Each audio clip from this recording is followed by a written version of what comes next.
अच्छा सर, अभी जो सबसे महत्वपूर्ण पॉइंट निकलकर सामने आ रहा है वो ये है कि ईरान ने अमेरिका के तमाम जितने भी ऑफर थे उनको रिजेक्ट कर दिया है। ईरान मानने के जी लिए तैयार नहीं है। अमेरिका जी। चाहता था कि टेबल पर बातचीत हो, कुछ देश संपर्क में आए और इसमें युद्ध विराम हो, लेकिन ईरान जो है वो मानने के लिए तैयार नहीं सुमित जी। तो इससे साफ तौर पर ये अंदेशा है कि भाई ईरान जो है इस चीज के लिए पूरी तरह से तैयार है। जी देखिए, ईरान के आप परिप्रेक्ष्य में देखेंगे तो तीन ग्रुप है। जो मुश्तबा खमेनी वाला ग्रुप है वो कभी नहीं मानेगा। मैं आपके शो पे हम्म। कल डिक्लेयर कर चुका था, अगर इनके पास सत्ता में अब भी इनका हाथ भारी है, ये हम्म। कभी नहीं मानेंगे। देखिए, ये वही वाली बात हो गई कि अगर फिर कल को भाजपा ने बोल दिया जी राष्ट्रवाद छोड़ दिया, तो फिर तो मेन मुद्दा ही गया ना। अब योगी जी बोलेंगे हम सेकुलर बन गए, तो मतलब फिर तो भाई वोट कहाँ से मिलेगा। हम्म। ठीक उसी तरह से ये जो लोग हैं, ये इस्लामिक, ये जो प्रकरण है इस्लामिक सोच पे सत्ता पे बैठे हैं। अब नहीं तो आप सोचिए, मौलाना कहाँ से भाई सत्ता पे बैठ गए? और किसी अरब मुल्क में तो मौलाना बैठे नहीं, यहाँ कैसे बैठे? ये जो कट्टर इस्लामिक सोच है, भाई शहादत जरूरी, सरेंडर नहीं। तो ये तो कोई चीज मानने को तैयार नहीं। अब जो दूसरे गुट की बात ट्रम्प कर रहा था, जो अब जो कह रहे थे हमने सौगात भेजी है, देखते हैं हम्म। उसके बारे में क्या होता है। और जो बीच का ग्रुप है जो देख रहा है कि इनके पास ताकत है तो हम यहाँ पलटी मारे, इनके इस ग्रुप के पास ताकत आ जाए हम यहाँ पलटी मारे। बिल्कुल। अब ये वाला ग्रुप है, ये देख रहा है कि भाई मैं कहां जाऊं।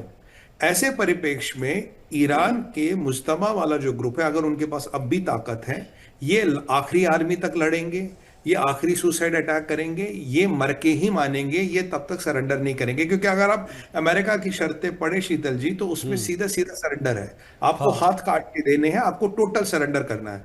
अगर इन्होंने सरेंडर कर लिया, आप सोचिए, तो भाई कल को मुज्तबा आप में ऐसी क्या, आपके क्या ऐसे सुरखाब के पल लगे आप सुप्रीम लीडर बनो? आपने तो हम्म। सरेंडर कर दिया जो आपके पिताजी कह रहे थे, जिस जहाद की मानसिकता पे आप सत्ता पे बैठे हो, आपने तो उसी को सरेंडर कर दिया। आपने तो इस्लामिक तौर तरीकों को सरेंडर कर दिया। अरे आपने तो काफिरों के सामने गर्दन झुका ली, फिर आप कौन से मौलाना, फिर कौन से हम्म। जहाद, फिर आपको सत्ता पे क्यों बिठाए?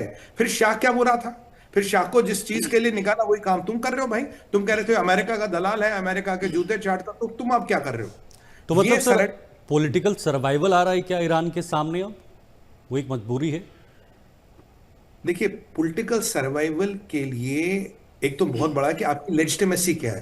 हाँ। आपकी रेजिम का अगर लेजिटिमेसी, जो मूल स्तंभ है, जो मूल आधार है, वो हिलता, पहली बात। हम्म। दूसरी बात यह है कि देखिए, ये आप भी जानते हैं, हम भी जानते हैं, हम्म। ये जितने भी खमेनी के आसपास के लोग हैं आज भी मरेंगे, कल भी मरेंगे, क्योंकि इसराइल इन्हें नहीं छोड़ेगा। ओके। देखिए, इसराइल किसी को नहीं छोड़ता। इसराइल के लिस्ट में आप आगे, आज कल परसों तरसों 100% मारेगा। हम्म। इनको पता है ऐसे भी मरना है, वैसे भी मरना, ठीक है। हम्म।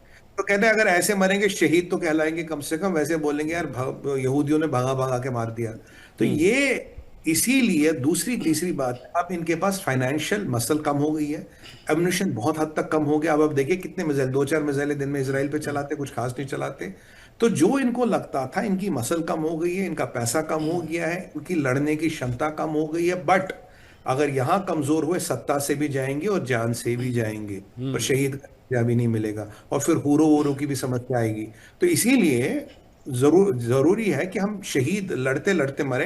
अगर आप हम्म। अगराची का स्टेटमेंट देखिए, वो कह रहा है कि अगर मैं शहीद हो गया, भाई हाँ। अगराची साहब आप कौन सा लड़ रहे हो? अगर मैं शहीद हो गया तो नया विदेश मंत्री आएगा। अब हम्म। देखिए, यहाँ कोई मरता नहीं है शीतल जी, हम्म। यहाँ कोई मरता नहीं, सारे शहीद हो जाते हैं, हाँ। सारे जन्नत जाते हैं। आप और हम मरते, काफिर मरते हैं, ये तो शहीद होते हैं, जन्नत जाते हैं, बड़े हम्म। लोग हैं।